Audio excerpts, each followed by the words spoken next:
Hey everyone, and welcome back for another deep dive. We talk a lot about happiness these days, self-care, gratitude journals, manifesting your best life. But what about those times when you're just not feeling it? What if, dare I say it, you don't actually want to force a smile? Well, that's exactly what we're unpacking today with this excerpt. We have the right not to always be happy. Buckle up, because this one's going to get real. Like a bold statement, isn't it? This whole idea that we're not obligated to be, relentlessly cheerful. Right. It feels almost revolutionary in a world obsessed with positive vibes only. So tell me, where does this pressure to be happy even come from? Is it a new thing? It is interesting that you asked that. You see, this excerpt kind of suggests it's become like deeply ingrained in our culture, Hmm. almost like an unspoken rule. I mean, think about it. How often do you answer, "How are you?" with anything other than great, even if your day is like anything but? Oh, all the time. It's like we're terrified of bumming anyone out with our real feelings. Exactly. And the excerpt even suggests that this can be like especially prevalent in the workplace. Yeah. You're expected to be on to project this image of success and like this air of optimism, even if you're feeling burnt out or stressed. Which, let's be honest, is kind of a recipe for disaster because when we bottle up those less than sunny emotions, they don't just magically disappear, right? Precisely. And this is where the excerpt introduces this really interesting concept of toxic positivity. It's this whole idea that forcing a positive outlook, especially when we're grappling with difficult emotions, can actually be detrimental. Okay, hold on. Toxic positivity. Now, for some of our listeners, that might seem like a strange combination of words. Can you break that down for us a little? Absolutely. Think of it this way. Imagine you've sprained your ankle, right? But instead of tending to the injury, you just slap on a happy face sticker and pretend you're fine. Sure, it might mask the pain for a little bit, but it won't actually allow you to heal. It's the same with our emotional well-being. Toxic positivity is like slapping on that sticker. It's about bypassing authentic emotions instead of, actually acknowledging and processing them. That's a really powerful analogy. So it's not that all positivity is bad, but it's about recognizing that there's a time and a place for it, right? Exactly. The excerpt argues for a more balanced approach, one that recognizes and honors the full spectrum of human experience, Mhm. the good, the bad, and everything in between. Which brings us to a really intriguing point, the distinction the excerpt makes between happiness and joy. It seems to suggest they're not necessarily interchangeable. That's a very keen observation. The excerpt dives into this idea of joy as an emotion basic, something that's hardwired into our very being. Imagine it like this. Joy is her default setting, always accessible even amidst the chaos of life. It's not dependent on outside circumstances or fleeting moments of pleasure. Okay, wow. So if joy is hardwired, as you say, then why does it often feel so elusive? That's where the whole concept of happiness comes in. The excerpt suggests that while joy is this inherent state of being, happiness is more fleeting, often tied to specific events or achievements. It's that mountaintop feeling exhilarating but temporary. We might chase happiness, but it's joy that provides a more stable, enduring sense of fulfillment. So how do we tap into that hardwiring, that deep well of joy when life throws curveballs our way? Because let's face it, no one's joyful all the time. And in fact, the excerpt seems to argue that maybe we shouldn't even strive for that. You're catching on. The excerpt makes a rather counterintuitive point. It suggests that allowing space for sadness instead of resisting it can actually be a pathway to a deeper, more profound joy. Now that's an interesting twist. So we're not supposed to avoid sadness like the plague. We're supposed to lean into it. In a way, yes. Uh-huh. The excerpt uses this beautiful metaphor, describing sadness as a wall between two gardens. A wall between two gardens. Now, I have to admit that one has me stumped. Can you elaborate on that a bit? Of course. Yeah. It's about recognizing that sadness serves a purpose, you know?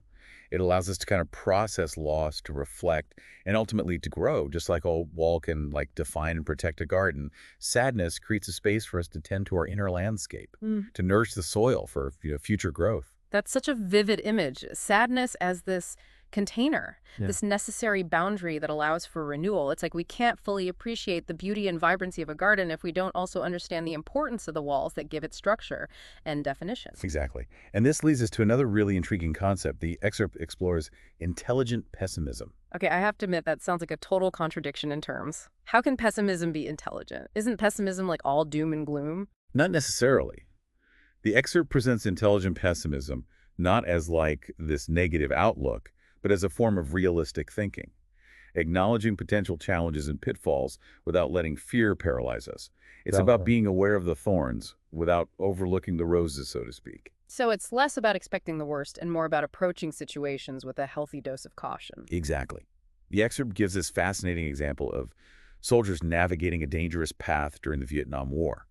While like blind optimism might lead to reckless decisions, a degree of intelligent pessimism and awareness of the very real dangers could be essential for survival. That makes a lot of sense. It's about being prepared, not paranoid. Precisely. It's about finding that sweet spot between, acknowledging potential obstacles and maintaining a sense of agency and possibility. It's not about letting fear dictate our choices, but about using awareness to inform our decisions. This really resonates with me. I think about all the times I've let what ifs hold me back from pursuing something I was really passionate about. Whether it was traveling to a new country or taking on a challenging project, it's like I was so focused on what could go wrong that I forgot to even consider what could go right. It's a common experience, and it speaks to the power of our thoughts.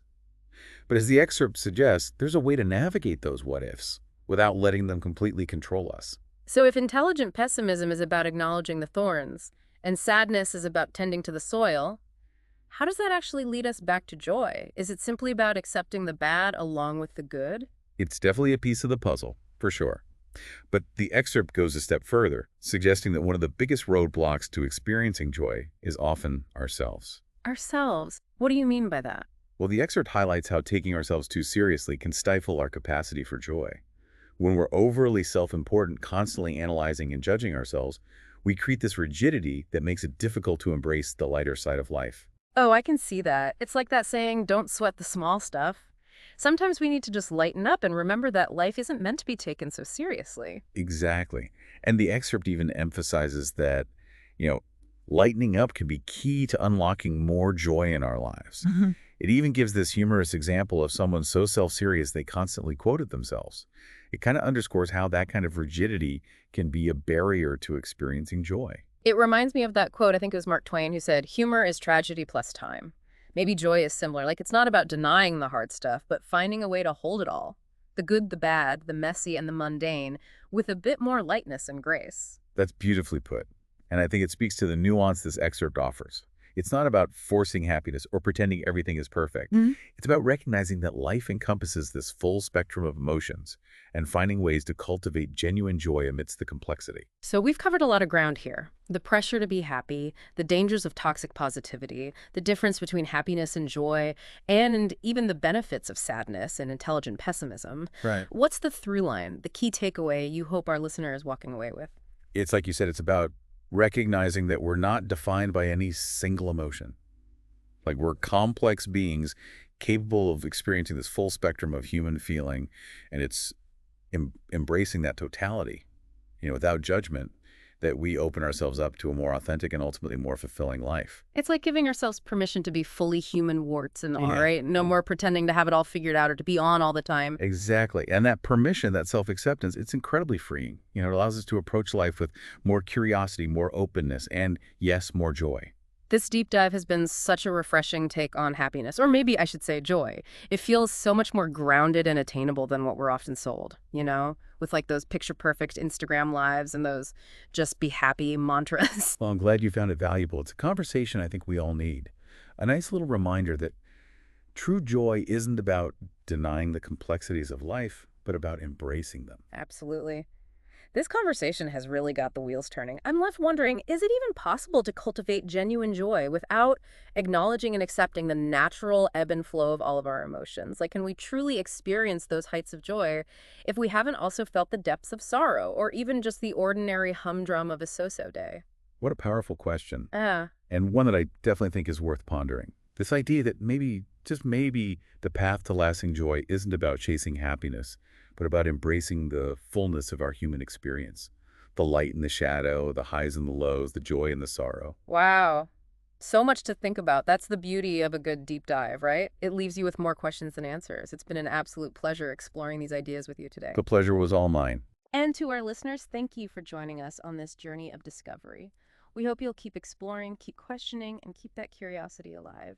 Until next time, be kind to yourselves and remember, joy is a journey, not a destination.